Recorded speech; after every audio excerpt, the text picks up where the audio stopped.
On a secluded beach in the Marshall Islands, where white sands meet the eternal blue of the waters, a being appeared who resembled nothing human. A man with a thick beard grown to cover his chest and disheveled hair stiffened by salt and sun, screaming with a torn throat in a language none of the stunned islanders could understand. This man did not come from a neighboring island, nor did he fall from a plane. He came crawling from the heart of the Pacific Ocean, after spending 14 full months in a small fiberglass boat no longer than 7 meters. This is the story of José Salvador Alvarenga, the man who defeated the ocean in a bitter war of attrition, when the entire world thought he had long since become shark food at the bottom of oblivion. The epic began in late 2012, when José went out on a routine shark fishing trip off the coast of Mexico. But nature was hiding a deadly trap for him. A treacherous storm broke out, lasting 5 days and nights, where the waves struck the boat like giant hammers until it drifted to a place from which ships do not return. At that moment, the ultimate disaster struck.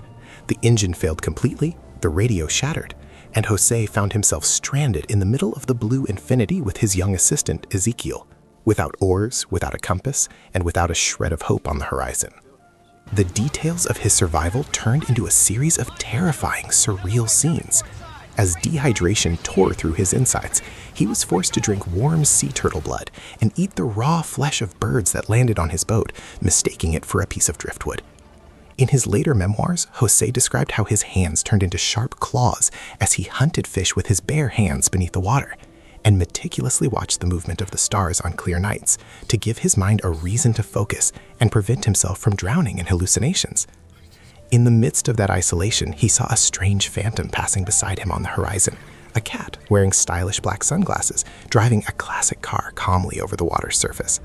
A scene José considered his spiritual compass, telling him the world was still okay beyond these waves. But the psychological struggle was harsher than hunger. After months of wandering, his young companion died, not from disease, but from sheer despair and the loss of the will to live. José remained completely alone in a space of only a few meters, sometimes talking to himself, and at other times pleading with the birds, trying to preserve what remained of his humanity amidst the absolute silence of the ocean. Finally, after covering a miraculous distance of 9,000 kilometers over the water, he landed in the Marshall Islands, proving to the world that the human body and the spirit of resilience can endure what human minds cannot imagine, as long as one clings to the instinct for life until the very last breath.